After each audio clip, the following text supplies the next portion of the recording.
السلام علیکم عزیز طلباء و طالبات، امید ہے آپ سب خیریت سے ہوں گے۔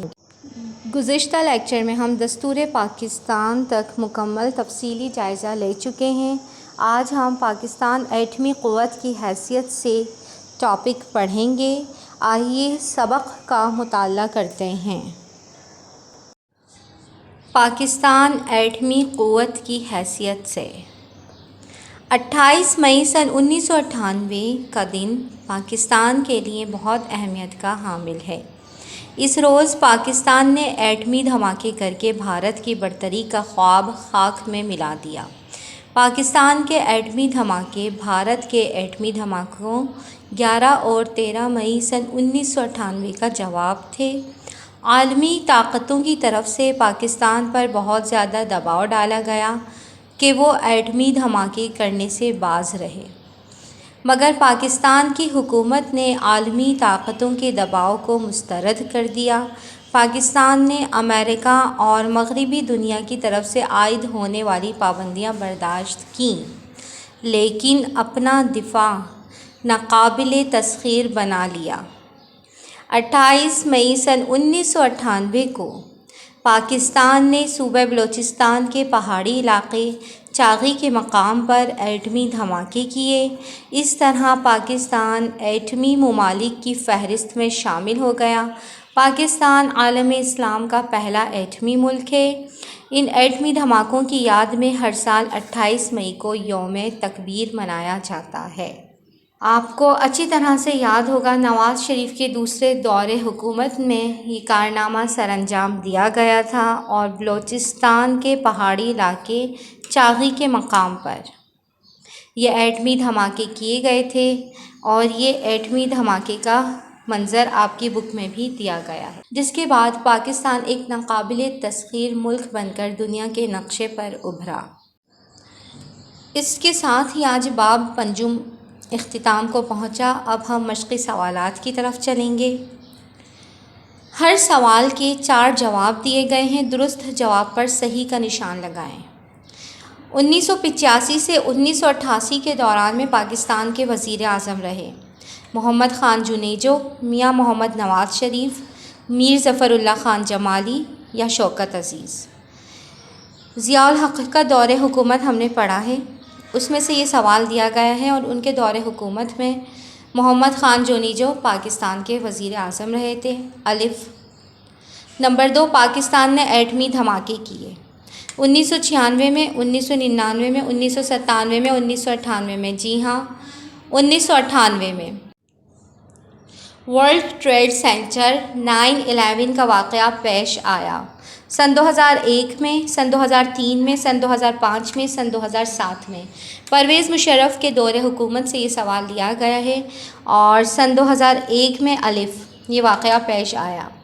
سن 1988 کے صدارتی انتخاب میں صدر پاکستان بنے: فضل الہی چودھری، غلام اسحاق خان، سردار فاروق احمد خان لغاری، محمد رفیق تارڑ؟ 1988 میں بے نظیر کا دور حکومت تھا، تو ان کے دور میں غلام اسحاق خان صدر پاکستان بنے تھے۔ اس کا آنسر ہے آپشن بے۔ آئین سن 1973 میں ترمیم سے اراکین اسمبلی کے فلور کراسنگ پر پابندی لگائی گئی: 8ویں ترمیم، 13ویں ترمیم، 14ویں ترمیم، 18ویں ترمیم؟ نواز شریف کے دوسرے دور حکومت میں یہ کام ہوا تھا، اور اس کا آنسر ہے جیم، 14ویں ترمیم۔ درج ذیل سوالات کے مختصر جواب دیں۔ یوم تکبیر سے کیا مراد ہے؟ ابھی ہم نے لیکچر کے آغاز میں یہ ٹاپک پڑھا ہے، صفحہ نمبر 22۔ مختصر سوالات کا سوال نمبر 1، آخری پیراگراف، صفحہ نمبر 22۔ 28 مئی 1998 کو پاکستان نے صوبہ بلوچستان کے پہاڑی علاقے سے لے کر یوم تکبیر منایا جاتا ہے۔ سوال نمبر 2، جنرل پرویز مشرف کے نافذ کردہ مقامی حکومتوں کے نظام کے 3 بنیادی مقاصد تحریر کریں۔ Page number 16۔ اس نظام کے 3 بنیادی سے لے کر مقاصد تھے: وسائل کی ضلع کی سطح پر دستیابی، مقامی معاملات مقامی سطح پر حل کرنا، اور اختیارات کی نچلی سطح پر منتقلی۔ کوسچن نمبر 2 کا آنسر یہاں تک ہے۔ سوال نمبر 3، پاکستان تحریک انصاف کی حکومت کے شروع کیے گئے 5 منصوبے کے نام لکھیں، پیج نمبر 20۔ اس کا جواب معاشی اصلاحات میں ملے گا۔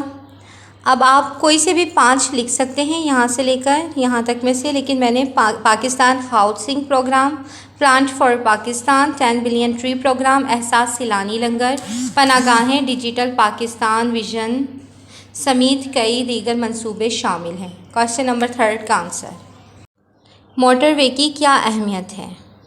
موٹر وے کی کیا اہمیت ہے؟ موٹر وے کسی بھی معاشرے میں نہایت اہمیت کے حامل ہیں اور ریڑھ کی ہڈی کی حیثیت رکھتے ہیں۔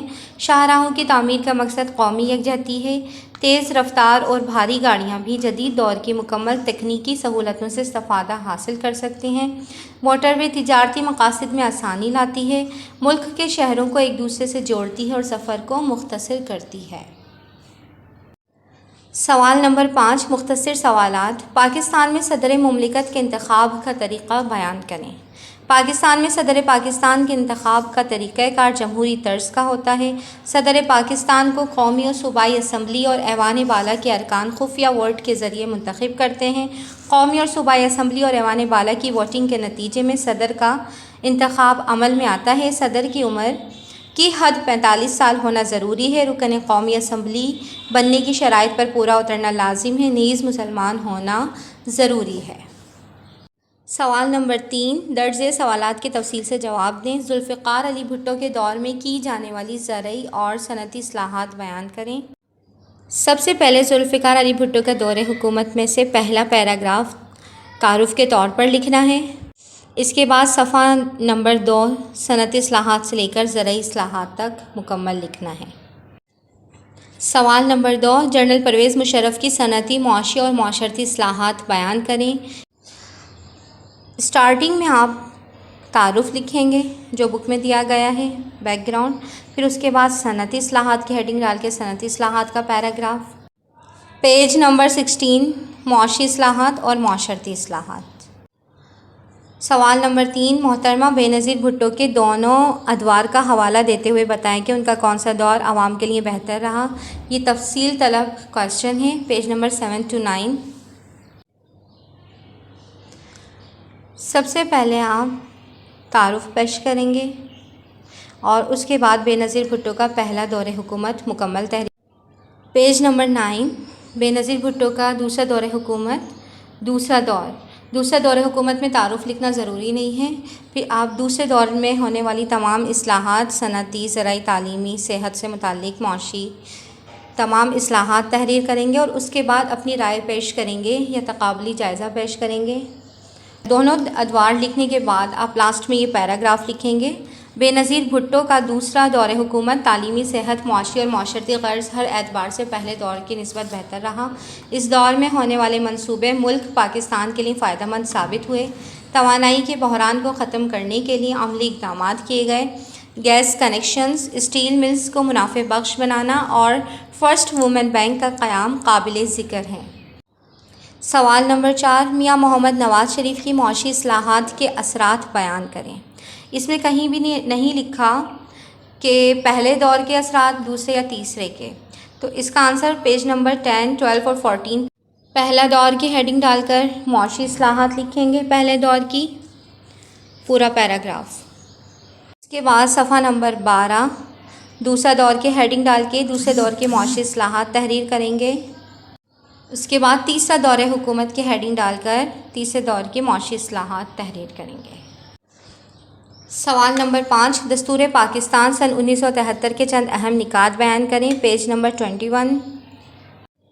آپ دستور پاکستان مکمل تحریر کریں گے۔ ساتھ ہی آج باب پنجم کا اختتام ہوتا ہے۔ کل نیکسٹ لیکچر میں نیو چیپٹر کے ساتھ دوبارہ حاضر ہوں گے۔ جب تک کے لیے اللہ حافظ۔